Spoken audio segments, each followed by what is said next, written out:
Antes das manifestações de domingo pela democracia e contra o racismo, um texto do antropólogo e escritor Luiz Eduardo Soares, que circulou nas redes sociais, chamou a atenção para uma suposta armadilha de Bolsonaro contra os manifestantes antifascistas. Ele apelava para que não ocorressem os atos, pois alertava para o risco de que o presidente poderia aproveitar-se do fato para decretar um golpe. Jaqueline Muniz e Ana Paula Miranda, antropólogas e professoras da Universidade Federal Fluminense, Rosiane Rodrigues, pesquisadora do Instituto de Estudos Comparados em Administração de Conflitos, da mesma universidade, escreveram, antes das manifestações, o texto A Quem Interessa Ser Profeta do Caos, que foi na direção oposta. A gente vai falar exatamente agora com a Jaqueline Muniz, cientista política e antropóloga, como eu já falei. Oi, Jaqueline, bom dia. Bom dia, Marilu, tudo bem? Espero que todos os nossos ouvintes estejam bem se cuidando. Estamos em plena pandemia e todo cuidado é bom e a gente gosta. Sem dúvida, Jaqueline. Eu já vou emendar uma pergunta para você justamente sobre manifestações e também a pandemia. Mas, de qualquer forma, eu vou relembrar um pequeno trecho, a abertura do seu texto, que você fez antes exatamente dos atos de domingo. Você e exatamente as suas colegas, que vocês falaram o seguinte, que a advertência de não realização de manifestações políticas fundada no medo e na promoção do pânico social é um atentado à democracia, uma forma de extorsão de poderes, de dirigismo monopolista, das pautas plurais e das reivindicações divergentes de sujeitos que são diversos em cor, classe, renda, gênero, orientação sexual, instrução, etc. Bom, é só para a gente iniciar a nossa conversa, Jaqueline, porque ocorreram as manifestações, a gente teve em diversos atos em diversas capitais do país.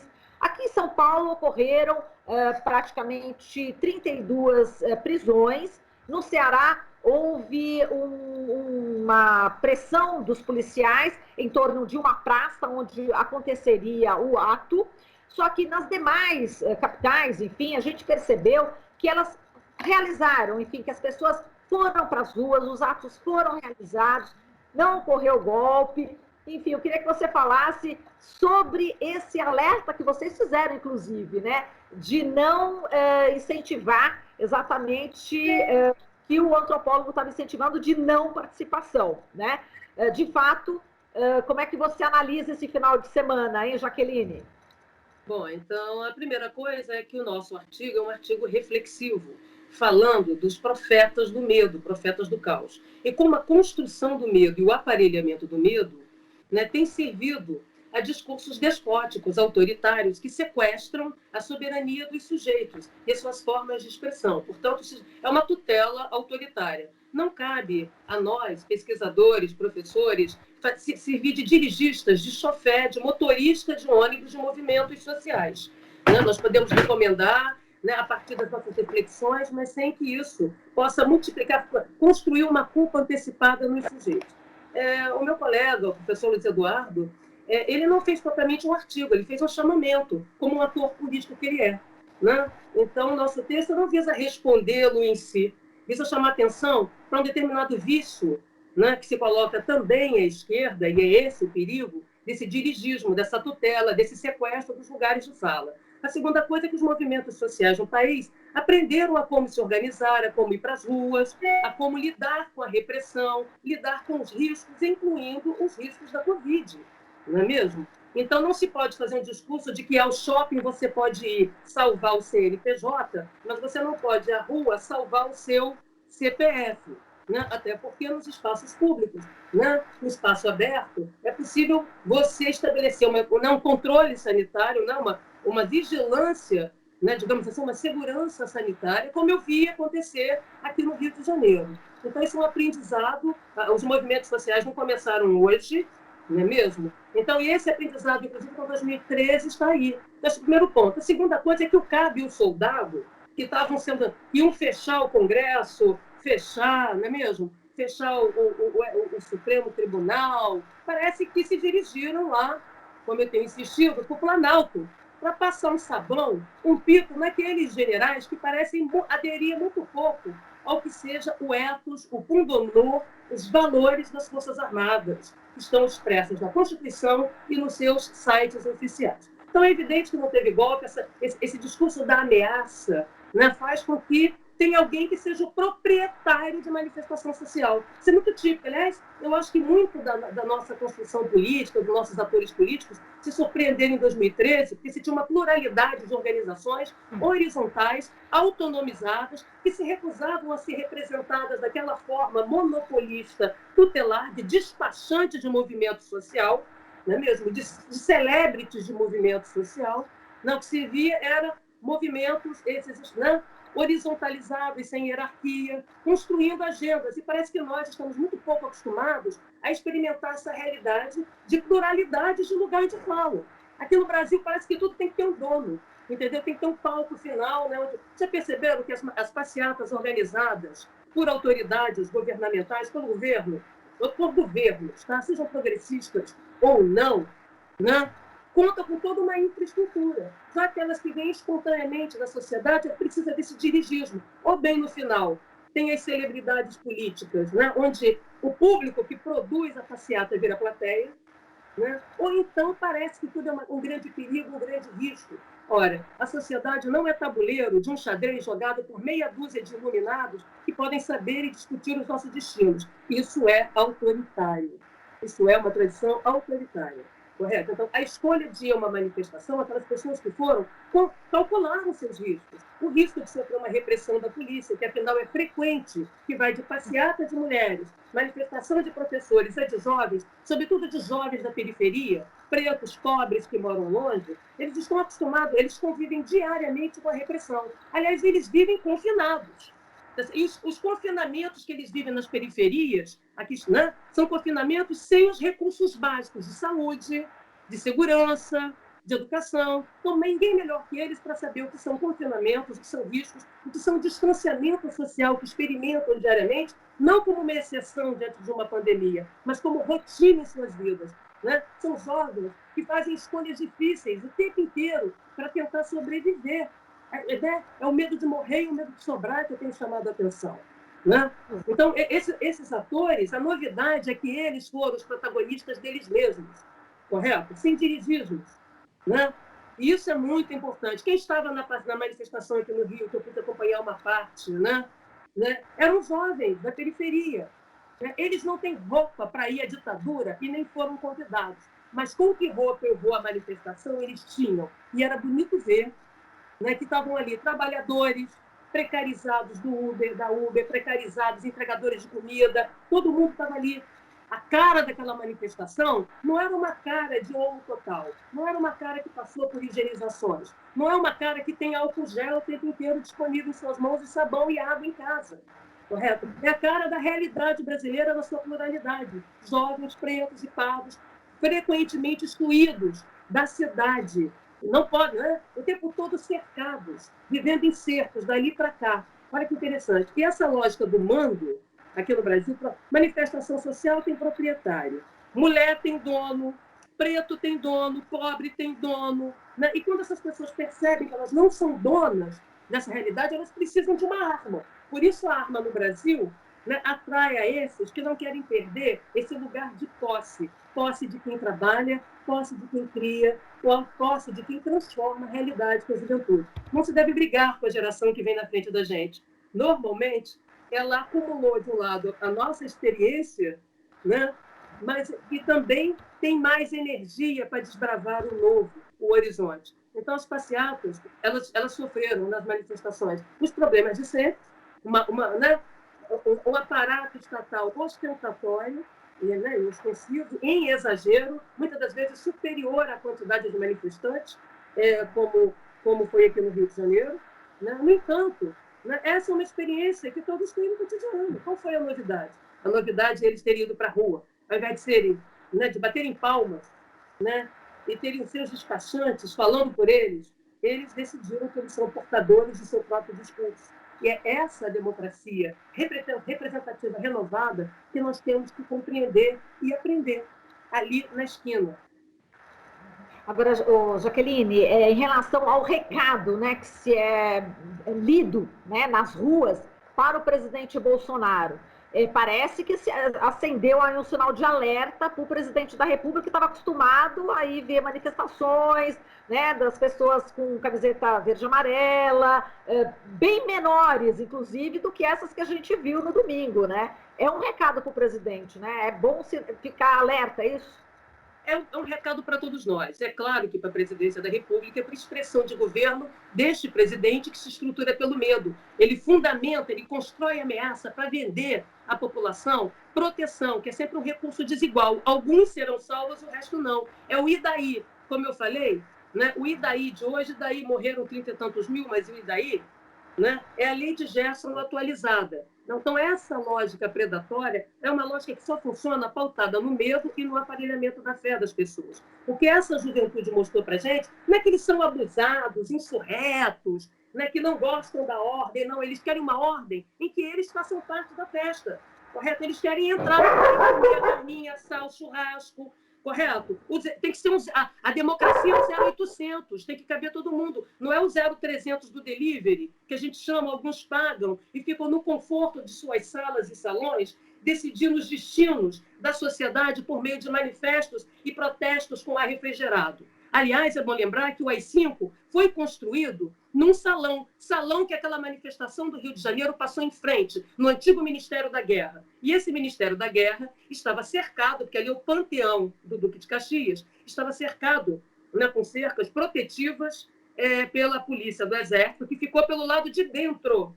Certo? A polícia do Exército não foi para a rua, ela cercou o panteão e ficou para dentro, fazendo segurança de próprio, segurança de instalações. A única coisa exagerada naquilo ali, que eles estavam adequados, era colocar 2 blindados que não servem para porcaria nenhuma. Blindado pintado de esmalte, entendeu? Que parecem novos, mas não arrastam, não tem funcionalidade tática, nem logística para manifestação.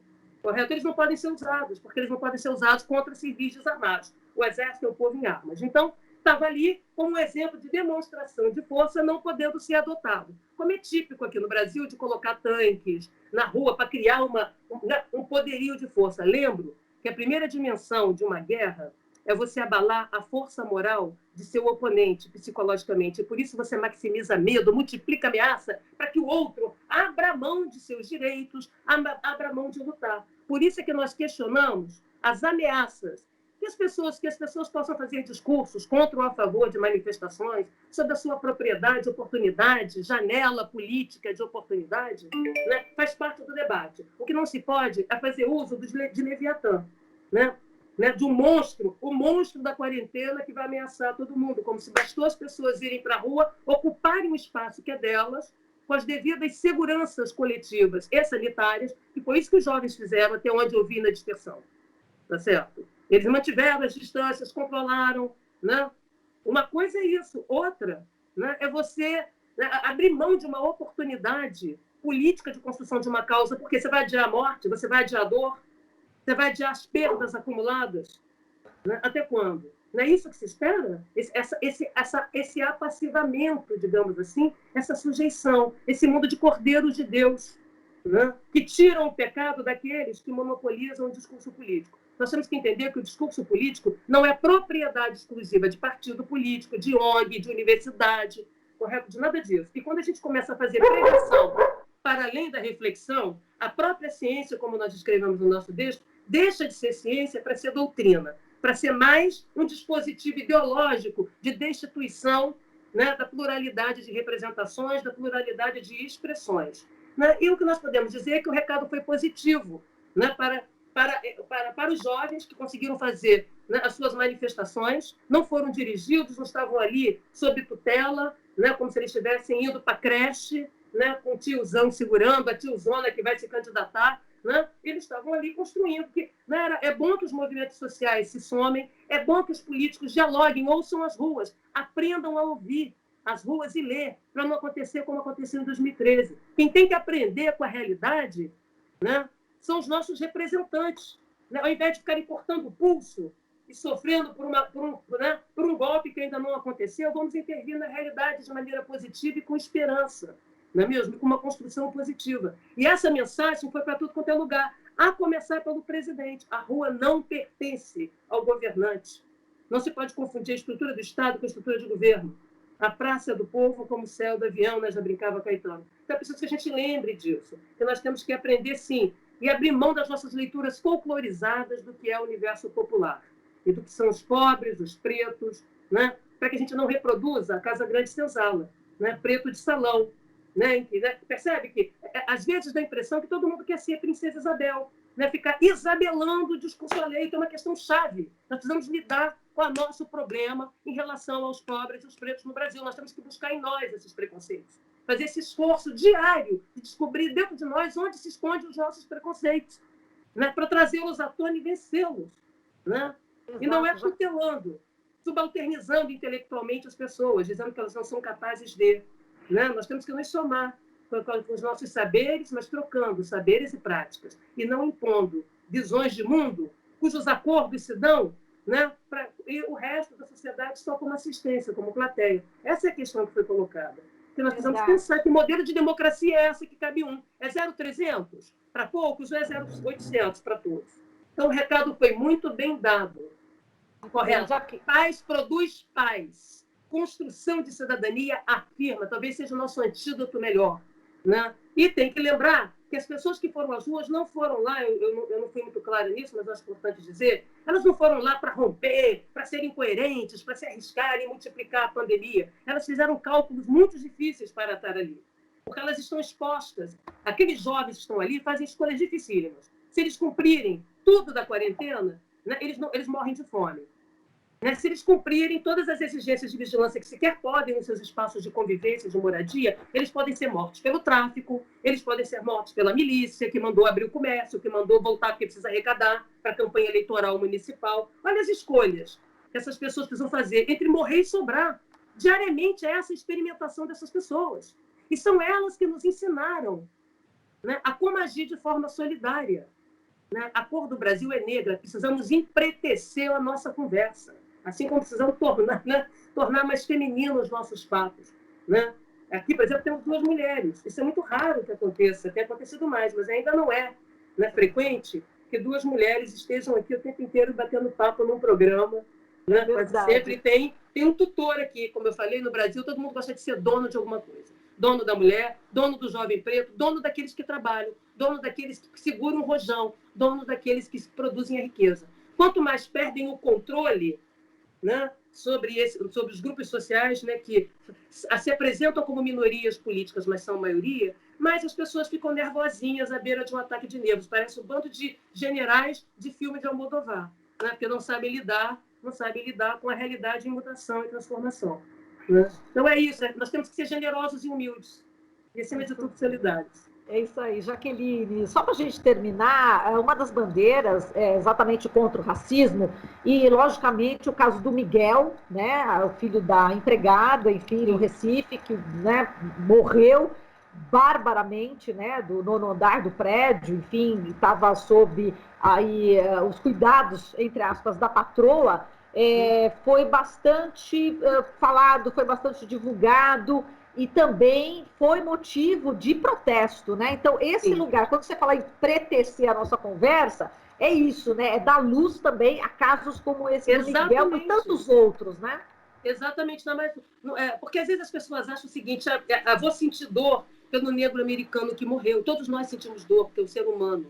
Né? Mas nós temos que lembrar que aqui no Brasil, em especial no Rio de Janeiro, onde eu estou, todo dia é dia de sofrer um esculacho. Todo dia é dia de você ser destituído. Todo dia é dia, se você é preto, pobre, da periferia, de experimentar que a sua cidadania, como eu tenho insistido, é de carnê. Você tem que pagar por ela. Você tem que pagar para percorrer a cidade em busca de oportunidades que você tem direito. Você tem que pagar por ela, você tem que mostrar que merece. Você tem que mostrar melhorias no seu caráter, né? Melhorar para ter as melhorias que qualquer cidadão tem direito a ter, idealmente, pela lei.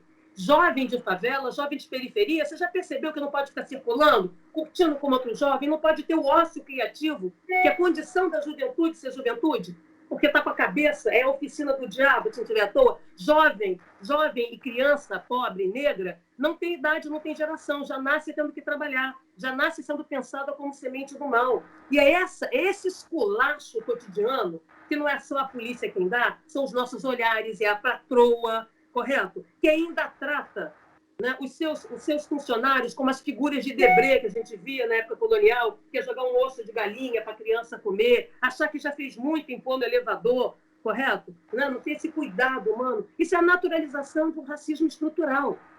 Né? Que atualmente temos, né, não enxergamos que é. Ah, que tem? Eu pus ali, foi um acidente. Não foi um acidente. Foi uma sucessão de indiferenças, foi uma sucessão de atos indiferentes, né?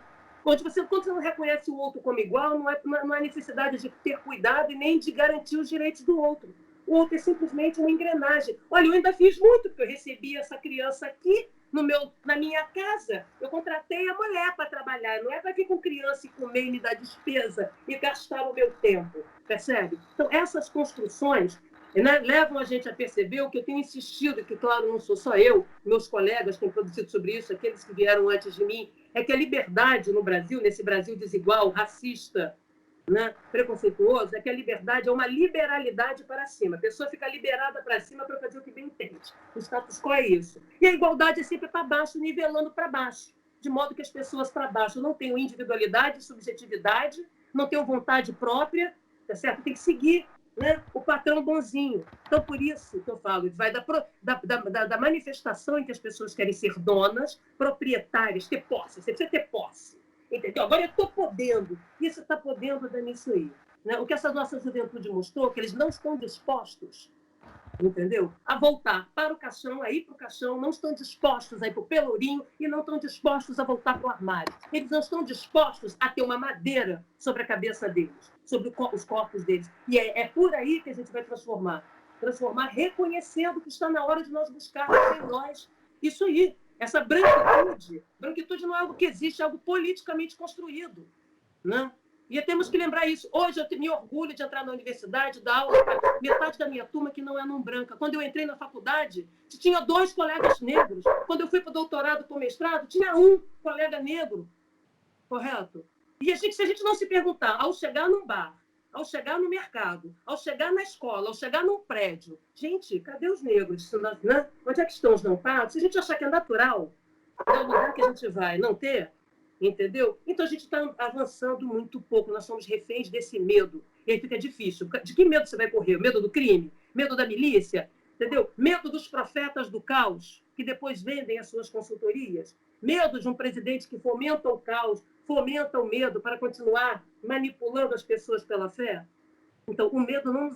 Isso não quer dizer que a gente não tenha que sentir medo, gente. Mas não me parece uma postura digna aparelhar o medo que todos nós sentimos. Porque o medo rompe a rotina, sabe, Marilu? O medo faz com que a cada segundo você leve um susto, um sobressalto. E esse susto, esse sobressalto, é que a boa parte da população brasileira que foi precarizada, uberizada, vivencia. É isso. Sai de casa, não sabe se volta, não se tem ônibus para voltar. Vive em previsibilidade permanente. Esse é o risco desesperante a que estão expostos. Não sabe nem se vai ter o sabão para lavar a mão, correto? A água, porque a água depende do gato. E se o gato for cortado, certo? Essas pessoas têm uma matemática política na cabeça sofisticadíssima, porque conseguem sobreviver, resistir a esse jogo de dominós que as empurram para trás. Elas dão aquele passo para frente, então elas não sabem. Eu, como antropóloga, tenho que ir para a rua aprender com elas, entender, entendeu? Essa complexidade, essa beleza que é esse lugar de esperança, de resistência. Como foi bonito assistir aquelas pessoas que eu sei que são elas que vão puxando pelas minhas mãos. Até porque eu sou alérgica. Quando rola um gás lacrimogêneo, eu sou a primeira a cair. Já, né? E sou a primeira a ser ajudada também por essas pessoas, porque eles nos veem ali, não como tiozão e tiozona de manifestação, como pessoas que, junto a eles, como eles, que somos equivalentes em direito. Então, é isso. É essa compaixão, é esse... Eu saí de lá animada ao ver aquela juventude. Isso que eu queria dizer. Ah, tinha repressão? Tinha. Ia rolar porrada e bomba? Afinal, nós já estamos acostumados. Né? Já aprenderam como lidar. Todo mundo aprende roupa de manifestante, como ir, como não ir, como fazer. Então, não está errado quem foi, não está errado quem ficou. O importante é a gente compreender, né, os riscos sociais concretos, inclusive de saúde, claro, que as pessoas estão expostas. E como elas vão lidar com essas dificuldades, inclusive o dinheiro para conseguir chegar até lá, que é sempre muito pouco. Então, o que eu vi foi uma gente que não é uma gente bonita da praia de Ipanema. É a gente real brasileira, com aquele sorriso, com aquela firmeza, com aquela beleza que me emociona, tive vontade de chorar. Aliás, toda vez que eu vejo algo tão belo, né, eu vejo que eu tenho esperança, porque eu não tenho a idade deles. São eles que vão me fazer viver na democracia daqui a 5 anos, daqui a 20 dias, daqui a 20 anos. Eu lutei. Agora, eu cantava música de Cazuza nos anos 80. Agora são eles que estão cantando Emicida, cantando Cazuza, e vão me permitir seguir com eles, que é o meu lugar como cidadã, é o lugar de todos nós. Seguir em favor. Eu só vou me sentir bem como cidadã, sim, né?